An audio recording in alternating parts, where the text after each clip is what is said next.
dapat kita jalani dengan sebaik-baiknya.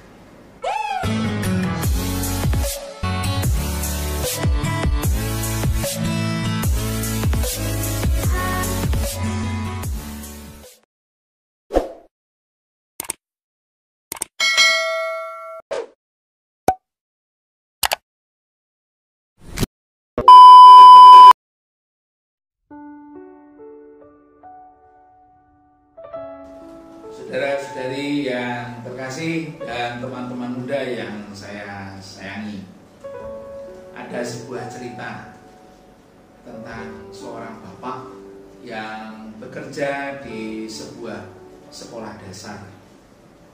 Bapak itu bernama Pak Tono.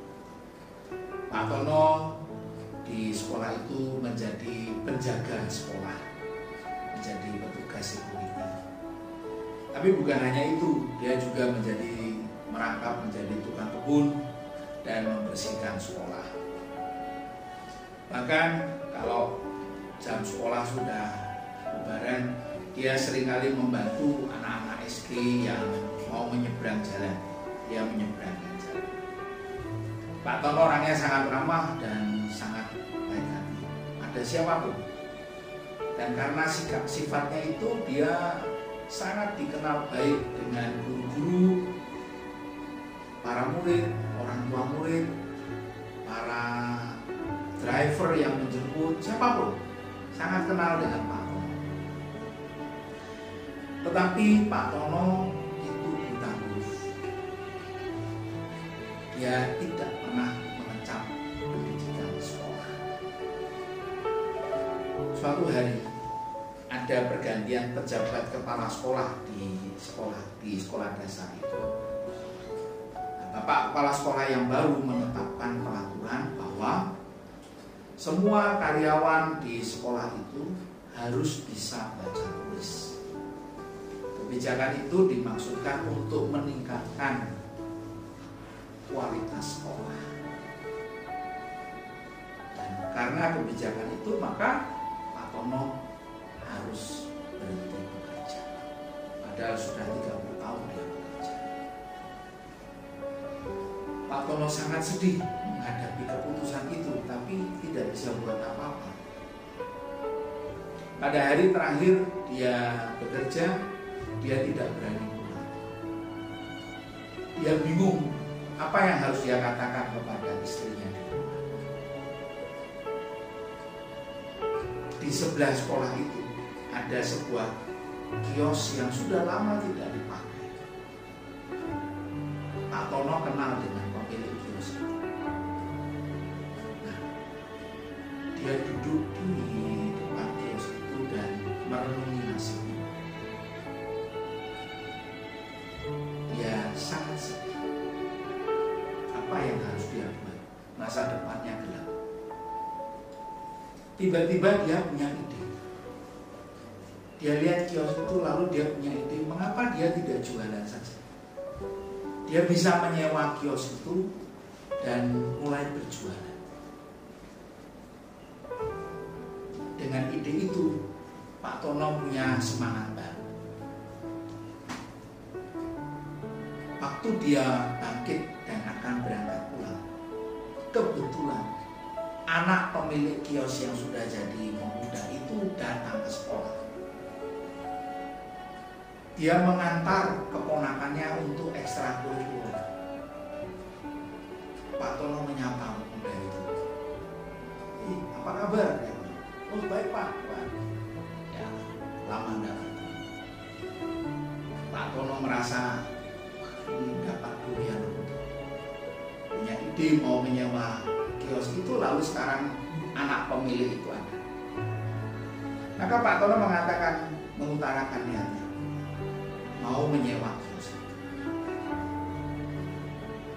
Si pemuda itu mendengarkan sisa Pak Tono dan seketika dia mengatakan, oh bisa, sebentar. Dia langsung mengambil handphone dan menelpon ayahnya, lalu mengatakan, Pak, ini saya dengan Pak Tono, dan menceritakan kondisi Pak Tono dan juga permohonan Pak Tono. Si bapak yang sangat kenal dengan Pak Tono karena Dulu sering waktu dia mengantar anaknya ini sering ngobrol dengan Pak Tono. Bapak itu mengatakan, pakai saja, tidak usah bayar, pakai saja. Kios itu sudah lama tidak dipakai, pakai saja. Pak Tono mengucapkan terima kasih. Lalu dengan sisa uang tabungannya dia mulai mengecat, memperbarui kios itu dan mulai berjualan. Jualannya pelan-pelan menjadi ramai. Karena banyak orang yang kenal dengan Pak Tono lalu datang ke sana beli macam-macam. Hidup baru mulai dimulai. Bahkan akhirnya banyak orang yang juga titip jualan di tempat kiosnya Pak Tono. Kios yang menjadi berkembang sedemikian rupa, istrinya akhirnya membantu jualan juga di kios. Lewat 1 tahun, dia bisa punya kios baru lagi. Nah, di rumahnya ada kios kecil, dan istrinya jaga kios yang di rumah, Pak Tono tetap yang di samping sekolah. Suatu hari, keponakannya Pak Tono itu datang, lalu ngobrol-ngobrol dengan Pak Tono. Sampai akhirnya ngobrol, Pak ponaknya tanya, Pak Ade itu nyimpan uangnya di mana? Oh, disimpan di rumah, di lemari. Wah, jangan, kata ponak. Pak Ade harus menyimpannya di bank. Oh gitu? Iya. Oke. Maka Pak Tono keesokan harinya dia pergi ke bank untuk membuka rekening. Dan karena dia buta huruf, maka petugas bank membantu untuk membukakan rekening. Ketika petugas bank yang customer service-nya itu bertanya, Bapak mau nabung berapa? Pak Tono mengeluarkan satu plastik besar isinya uang semua. Kaget petugas bank. Dia mengatakan, wah, Bapak buta huruf tapi bisa punya usaha yang begitu maju. Sampai uangnya begini banyak. Apalagi kalau Bapak bisa baca tulis. Petugas bank itu menyarankan, Bapak belajar saja, coba ikut ambil khusus baca tulis, pasti usahanya lebih maju. Pak Tono tersenyum pada petugas bank itu dan mengatakan begini, nah, andai kata Bapak ini bisa baca tulis, Bapak tetap jadi penjaga sekolah. Bapak tidak akan punya uang segini banyak. Bapak tidak akan pernah punya rekening bank. Karena apa? Karena tetap jadi penjaga sekolah. Justru karena Bapak buta huruf, Bapak akhirnya dikeluarkan, Bapak bisa punya usaha dan berkembang.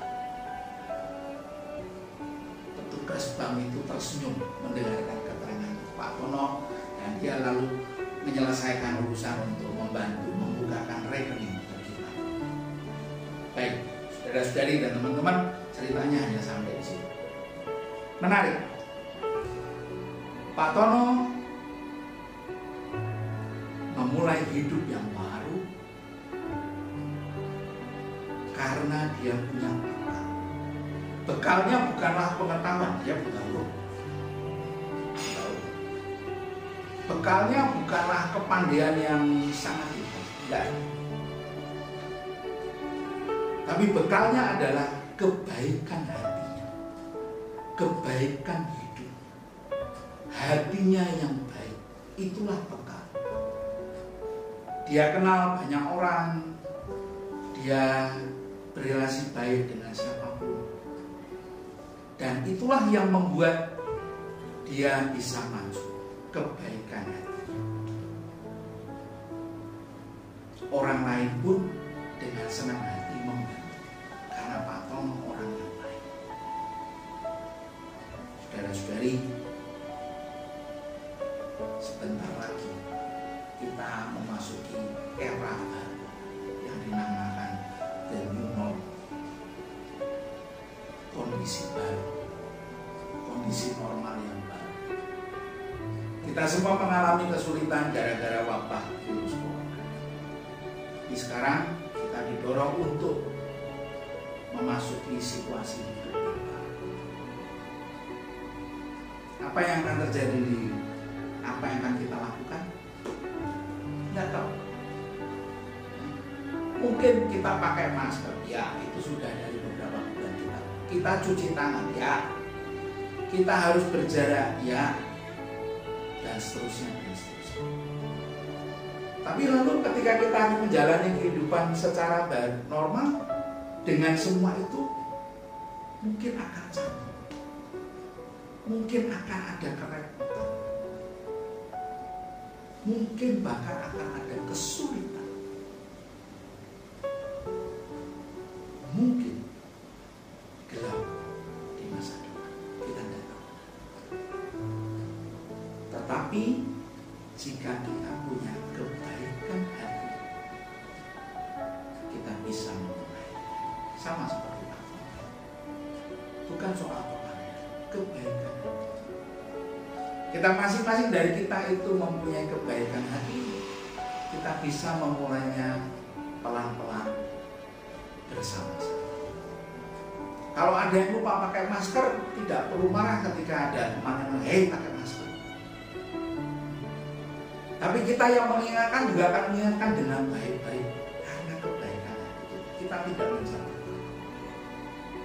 Pelan-pelan, kalau kita punya kebaikan hati, maka kenormalan baru, kondisi normal yang baru itu dapat kita jalani dengan sebaik-baiknya. Kita akan mempunyai gaya hidup yang baru. Gaya hidup yang baru itu pelan-pelan dapat kita jalani, dapat kita hidupi dengan saling mendukung. Kenapa? Karena kita sama-sama mempunyai hati yang baik. Semoga kita bisa berjalan bersama menyongsong hari baru yang lebih baik. Tuhan